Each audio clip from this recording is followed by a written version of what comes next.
उज्जैन के महाकाल बाबा का तृतीय ज्योतिर्लिंग का जो वर्णन किया गया, यह साधारण नहीं है मेरा महादेव। उज्जैन महाकाल राजा जहां बैठे हैं उसमें दूसरा राजा प्रवेश नहीं कर सकता। उसी तरह जिसके दिल में शिव आकर बैठ गए, फिर दूसरे धर्म का व्यक्ति चाहे कितना भी लोभ दे दे, कितना भी उसको लालच दे दे, वो जाता ही नहीं है, चलता ही नहीं जाएगा।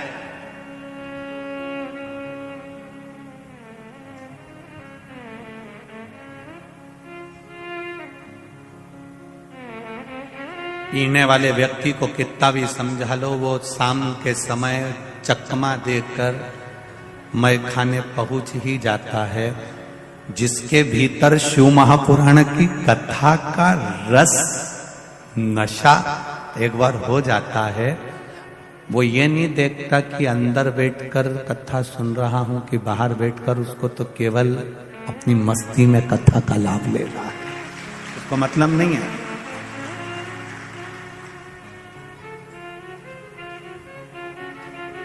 शिव भक्ति का जो बल है वो साधारण बल है। कितना सुंदर वृत्तांत कहा। अवंतिका नगरी में एक ब्राह्मण रहता था। वैसे तो पूरी अवंतिका नगरी ब्राह्मणों से भरी हुई थी। संपूर्ण अवंतिका नगरी, मेरे महाकाल की नगरी उज्जैनी ब्राह्मणों से भरी पड़ी हुई थी। कहते हैं काशी में और उज्जैनी में, ये दो जगह पर सबसे ज्यादा ब्राह्मण जन निवास करते थे, और उज्जैनी पूरी ब्राह्मणों से भरी पड़ी हुई थी। एक ब्राह्मण उस उज्जैनी, सारे ब्राह्मण कर्मकांडी थे, पूजन करते थे, अर्चना करते थे, संध्या करते थे, भगवत भजन करते थे, स्मरण करते थे, भगवान से लाड लड़ाते थे, शिव आराधना में लगे रहते थे, भगवान की अविरल भक्ति में लगे रहते थे, सब शिव में डूबे हुए, सभी शंकर भगवान में डूबे हुए।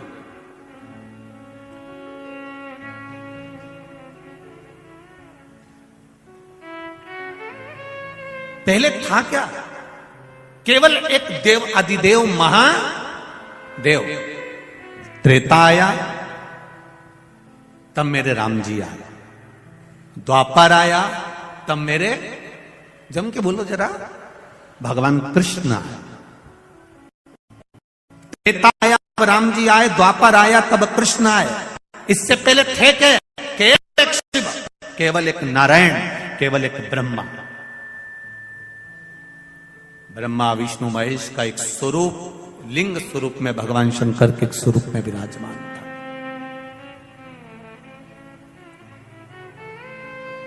अब पूरे अवंतिका में ब्राह्मण ही ब्राह्मण। एक ब्राह्मण एक ऐसा था जिसको वेद की प्रियता थी, जिसको भजन की प्रियता थी, जिसको भक्ति की प्रियता।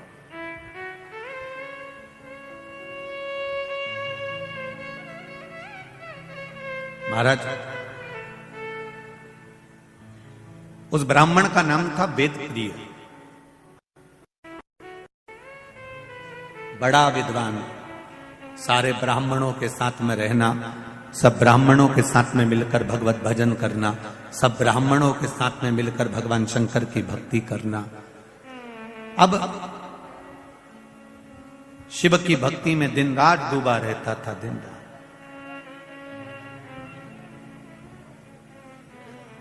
उसी समय पर रत्नमाल पर्वत पर एक राक्षस हुआ जिसका नाम दूषण। क्या नाम था? दूषण नाम का राक्षस। ये अवंतिका से 2 योजन की दूरी पर रहता था। जिस पर्वत का नाम था रत्नमाल पर्वत, उस रत्नमाल पर्वत के ऊपर दूषण नाम का राक्षस रहता था। यह दूषण नाम का जो राक्षस था, इसने ब्रह्मा जी से वर प्राप्त करा, बहुत तप करा, बहुत तप। कहते हैं इसने हजारों हजार वर्ष तक तप करा, पर ब्रह्मदेव ने आकर इसको वर नहीं दिया। कि परेशान हो गया वर मांगने के लिए।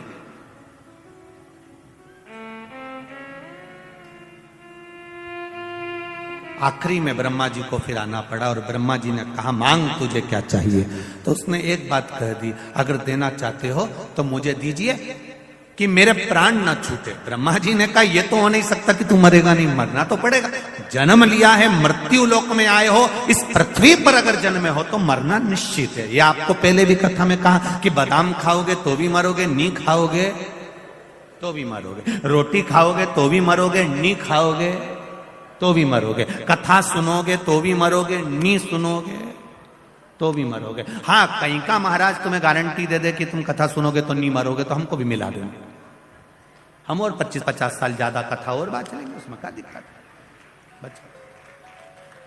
कथा सुनोगे तो भी मरना और नहीं सुनोगे तो भी मरना। बस अंतर केवल इतना सा है कि जैसे तुम भजन कर कर कथा सुनकर अगर मरे तो बिल्ली अपने मुख से अपने बच्चे को जैसे पकड़ती है, साथ घर लेकर जाती है, वो बच्चा सुरक्षित रहता है। और बिल्ली अपने मुख से चूहे को पकड़ती है, चूहा मर जाता है। उसी तरह जो भगवान शंकर की भक्ति कर कर, राम कृष्ण की भक्ति कर कर, परमात्मा का भजन कर कर जो मरता है वो बिल्ली के बच्चे जैसा बचकर बैकुंठ का राज करता है, बैकुंठ का सुख भोगता है। और जो परमात्मा की भक्ति में नहीं डूबा, केवल शरीर को सुंदर बनाया, अच्छा अच्छा कपड़ा पहना, खूब परफ्यूम लगाया, 2 घंटे तक धागे से सेट कराया, जिसने अपनी जिंदगी पूरी केवल ऐश और राम में निकाल दी, कभी मुख से राम नहीं किया, कभी मुख से कृष्ण नहीं किया, कभी मुख से शिव नहीं किया, कभी अपने बुजुर्गों का सम्मान आदर नहीं करा, कभी घर के बड़ों के सत्कार में खड़े नहीं हुए, फिर इनकी जिंदगी वो चूहे जैसी होती है जो कभी भी निपटता है तो बड़ा भयंकर निपटता है, बड़ा भयंकर।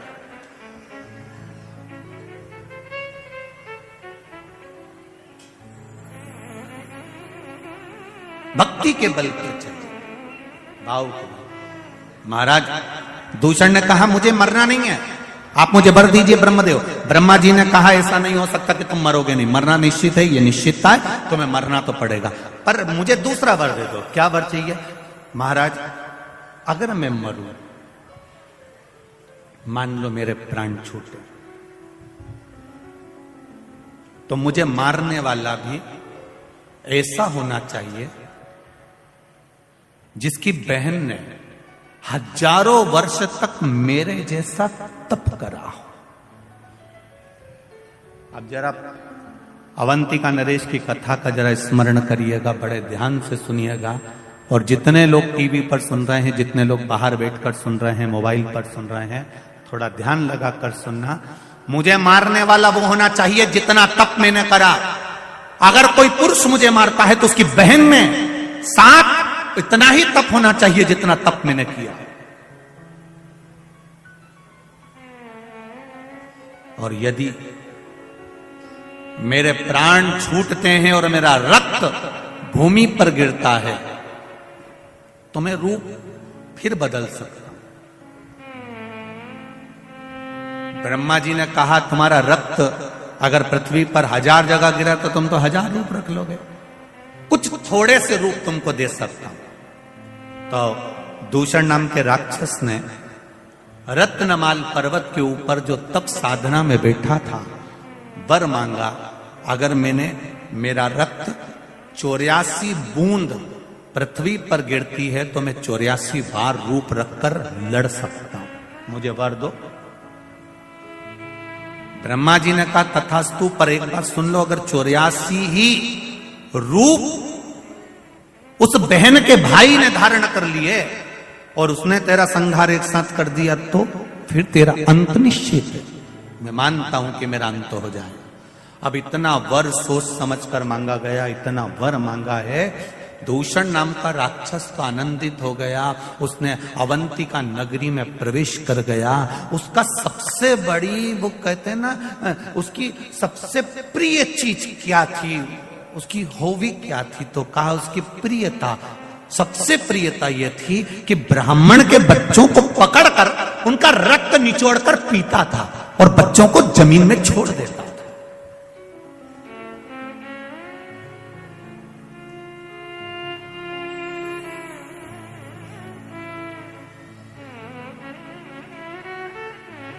कई लोग कहते हैं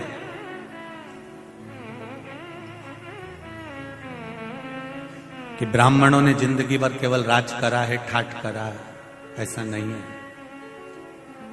पूरी पृथ्वी के जितने मंदिर हैं, देवालय हैं, जितने पूजा स्थल हैं, जितने सरोवर, जितने कुंड, जितनी नदियां, जितने तालाब, जितनी बावड़ियां हैं, इन जगह पर जाकर आप इतिहास पढ़ेंगे और सुनेंगे तो आपको मिलेगा सबसे प्रथम में बलिदान देने के लिए भी ब्राह्मण ही खड़ा होता था। निश्चितता। ये जितनी भी कथाएं होती है ना, सत्यनारायण जी की कथा देख लीजिए तो आपको मालूम पड़ जाएगा एक गरीब ब्राह्मण था। एकादशी की कथा निकालिए, उसमें आ जाएगा एक गरीब ब्राह्मण था। सारी कथाओं को निकाल कर देखिए, उसमें लिखा मिलेगा आपको कि एक गरीब ब्राह्मण था। इस जगह पर किसी बढ़िया को नहीं बोला, इस जगह पर किसी अन्य व्यक्ति को नहीं बोला। क्यों? ब्राह्मण का नाम लेकर मार्क इसलिए करा गया जिससे ब्राह्मण अपने भीतर शांति रखता है। अगर उसका नाम लिख भी दिया तो उसको कोई चिंता नहीं है, कम से कम हमारी नाम पढ़कर लोगों को मार्ग तो मिल जाएगा, लोग संभल तो जाएंगे, लोग सुधर तो जाएंगे। ठीक है, उतना।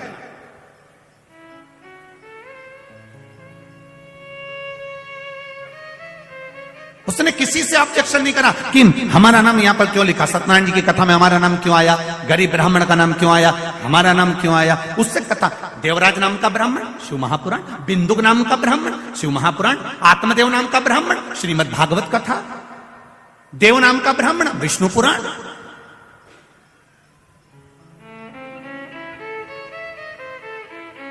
कल्याण नाम का ब्राह्मण, कुर्म पुराण। आप उठाओ, एक एक पुराण में सबसे पहले कथा चालू होती है तो वहां पर उसके क्यों? क्योंकि उससे अगर कथा का प्रारंभ हो रहा है तो कोई को ये बुरा ना लगे। कहीं अगर किसी व्यक्ति का नाम लिख देते, किसी अन्य वर्ण का स्मरण कर देते तो उनको लगता कि हमारा नाम लिख दिया, तो उन्होंने कहा इसी का लिख दो, इससे मार्ग तो मिलेगा। कोई बात नहीं है, सहनशील है, शांति का प्रतीक है, इसके भीतर धीरजता रहेगी, कोई बात नहीं। तो यहां वर्णन किया वेद प्रिय नाम का ब्राह्मण और इस दूषण नाम का राक्षस रत्नमाल पर्वत से नीचे आया। नीचे आकर अवंतिका में प्रवेश कर गया। अवंतिका में प्रवेश करते करते उसने तुरंत ब्राह्मण के बच्चों को रूप धर कर जाता था। ब्राह्मण के घर में खूब बड़ा शास्त्री बनकर जाता था और ब्राह्मण के बच्चों को कहता था कि मैं तुमको विद्या दूंगा, आपके बच्चों को मेरे साथ में लगाइए। और ब्राह्मण के बच्चों को जब विद्या अध्ययन के भाव से लेकर जाता था, उनको बाहर निकलकर निचोड़कर रक्त पी जाता था। सारे ब्राह्मणों के घरों में रोज का हाहाकार मचा होता था, रोज रोते थे, रोज आंसू ढलते थे, प्रतिदिन शव निकलते थे, बिलखते लोग।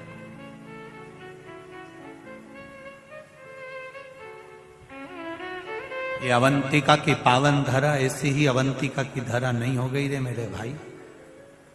एक एक ज्योतिर्लिंग का अगर स्मरण करा जाए, हम हमेशा कहते हैं, आज फिर कहते हैं, जिस दिन तुम्हारे भीतर थोड़ा सा भी बल कमजोर पड़ जाए, थोड़ा सा पावर कम पड़ जाए, थोड़ा सा लगे कि मेरा मन अटखेलियां कर रहा है, मेरा मन लग नहीं रहा, मेरा चित्त नहीं लग रहा, लोग मुझे परेशान कर रहे हैं, निवेदन करूंगा 12 ज्योतिर्लिंग में से किसी भी एक ज्योतिर्लिंग पर एक दिन रात्रि भर आराम से रुक कर आओ, भगवान का दर्शन कर आओ। जब हम डीपी के पास जाएंगे तो डीपी के पास जाते से हमको वो बल मिल जाएगा, वो पावर मिल जाएगा कि हमारे पंखे लाइट वापस चालू हो जाएंगे। ये निश्चितता है। आप जाकर उसका स्मरण करिए, कनेक्शन सही जगह जोड़ने का प्रयास करो। ये माइक चल रहा है, इसको लाइट मिली है, अब वो डोरी फैला दे लंबी चौड़ी और खूब लंबी डोरी फैला दे और वहां डीपी से या मीटर से नहीं जोड़े और डोरी तो यहां तक आ गई और ये बार बार खटका चालू करे बंद करे, खटका चालू करे बंद करे। क्यों रे, ये माइक क्यों चालू हो रहा, माइक क्यों नहीं चालू हो रहा? अब ये तो यहां देख रहा, पर इसको क्या मालूम कि वहां से किसी ने कनेक्शन निकाल दिया। फिर ये दौड़ कर जाएगा, फिर कनेक्शन देखेगा, कनेक्शन निकला पड़ा है, फिर कनेक्शन उस प्लग में लगाएगा, वायर जोड़ेगा, तब जाकर माइक चालू होगा, लाइट चालू होगी, पंखा चालू होगा। उसी तरह कई लोग ऐसे हैं जो मंदिर तो जाते हैं, इनने डोरी तो फैला दी, ये पानी का लोटा लेके भी जाते हैं, ये डोरी फैली है। कई लोग मंदिर जाते हैं, कई लोग कथा में जाते हैं, कई लोग जाते हैं। ये जितने भी लोग कथा में आते हैं या जितने लोग भी मंदिर जाते हैं, समझ लेना इन्हें डोरी तो खूब लंबी फैलाई है। रोज मंदिर जाती हूँ, मुझे 4 महीना हो गया, कोई के मुझे 6 महीना हो गया, कोई के महाराज की कथा सुनते सुनते मारे तो 2 साल हो गया। इन्हें डोरी तो खूब लंबी फैलाई, खूब लंबी फैलाई, पर अभी तक इनने पिलक में नहीं जोड़ी है, इसलिए इनके खटके चालू नहीं हो। ये अगर दिल से एक बार शंकर की हो जाती, पिलक से जुड़ जाता, तो फिर खटके चालू हो जाता, फिर कनेक्शन सही जुड़ ही नहीं पा रही। अब रोज घर आकर कहती है मैंने मंदिर में जल चढ़ाया था, भोलेनाथ जी ने नहीं सुना। अब तू खटका तो दबा रही है पर कनेक्शन सही नहीं जोड़ के आई। तुम गई तो थी मंदिर, पर जितनी भी माताएं बैठी थी ना, तू गई मंदिर, उनकी थाली देखती रही, उनका मुंडा देखती रही, उनका कपड़ा देखती रही, कहीं इधर टच कर, कहीं इधर टच कर, कहीं इसको कुछ बोल, कहीं उसको कुछ बोल, कहीं मंदिर की सुंदरता देखे, कहीं कचरा पड़ा हुआ देखे। पंडित जी तुम कहीं कर रहे थे, तुमसे सफाई नहीं बनी, पंडित जी तुमने ऐसा कर दिया, तुमने प्रसाद नहीं दिया। तुम वहां गई तो सही, पर कनेक्शन जहां जोड़ना था वहां नहीं जोड़ पाई, इन्हें दुनिया में जोड़ के आ गई। और अब के हमारे 1 लोटा जल चढ़ाता चढ़ाता 6 महीना हो गया, भगवान ने हमारी सुनी नहीं। पिलक तो सही लगा दीजिए जी, सही कनेक्शन कर लेती तो लाइट चालू, पंखा चालू, माइक चालू, तो कनेक्शन नहीं जोड़ पाई। जा जरूर रही है, डोरी तो बहुत लंबी फैलाई तूने, मना नहीं, कनेक्शन जोड़ना पड़ेगा।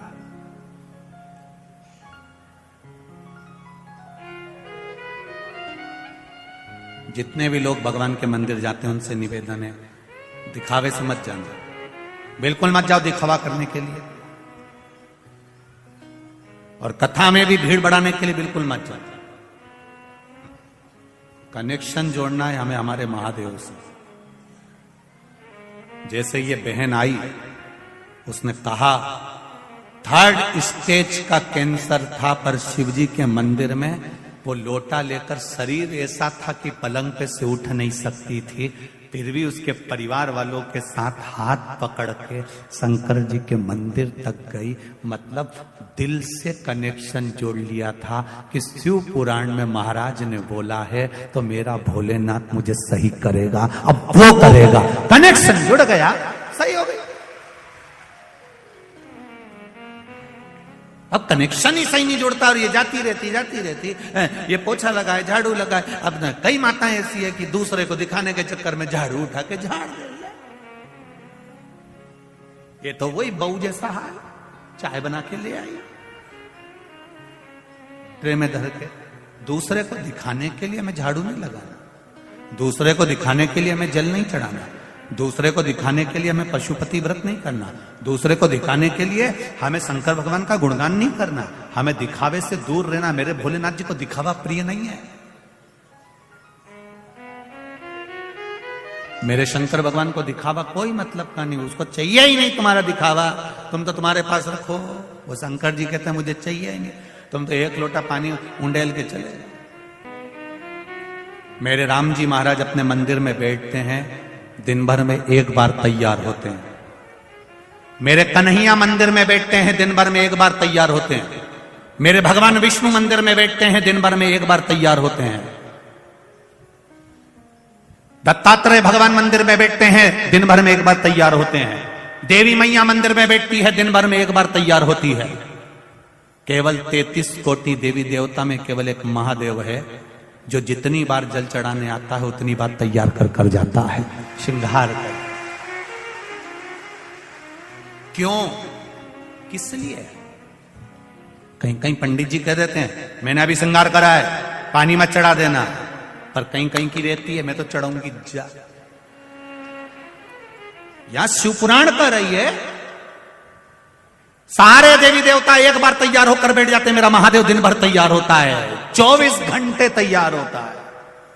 क्यों तैयार होता है? स्कंद पुराण में कहा वेद व्यास जी ने कि शंकर भगवान बार बार तैयार इसलिए होते हैं, वो अपने भक्तों को बल प्रदान कर कर कहते हैं कि हिम्मत मत हारना, दुनिया के लोग तेरे करे धरे पर पानी छोड़कर जाएंगे तो फिर तैयार होकर आगे बढ़ जाना। क्या स्कंद पुराण में वेदव्यास जी कहते हैं, भगवान शंकर प्रेरणा देते अपने भक्तों को, अपने गणों को, कि दुनिया के लोग पानी चढ़ा कर जाएंगे फिर तैयार होकर बैठ जाना, घबराना नहीं, फिर तैयार हो जा। एक बार कहीं का गिराएगा, 2 बार नीचे गिराएगा, 3 बार नीचे गिराएगा, बार बार पांव पकड़ कर गिराएगा, कितनी बार। वो एक संत की कथा आती है, संत महाराज स्नान कर कर आ रहे थे, ऊपर बैठा हुआ व्यक्ति ने ईर्ष्या भाव से संत के ऊपर थूक दिया, पान खा के बैठा था, थूक दिया, संत वापिस चले गए, फिर नहाया, उसने फिर थूक दिया, वो फिर गए, फिर नहाए, फिर थूक दिया, खूब थूका, आखिरी को मुंडा में पान खत्म हो गया। अब बापड़ा थूक के बता, अब और थूकता रहा तो मुंडा में थूक ही खत्म हो गया। अब उसको पानी पीने की जरूरत पड़ रही, पानी भी नीचे आ गया। संत के चरणों में आकर बोला, गुरुदेव मैंने आपके ऊपर इतना थूका, इतने अपशब्द कहे, इतनी गालियां दी, इतनी आड़ा टेढ़ा बोला, इतना थूका, गुरुदेव आपको बुरा नहीं लगा? गुरुजी ने उसके चरणों को प्रणाम करा। रोज गंगा की एक डुबकी लगाता था, बापड़े तेरे चक्कर में 100 लग गए,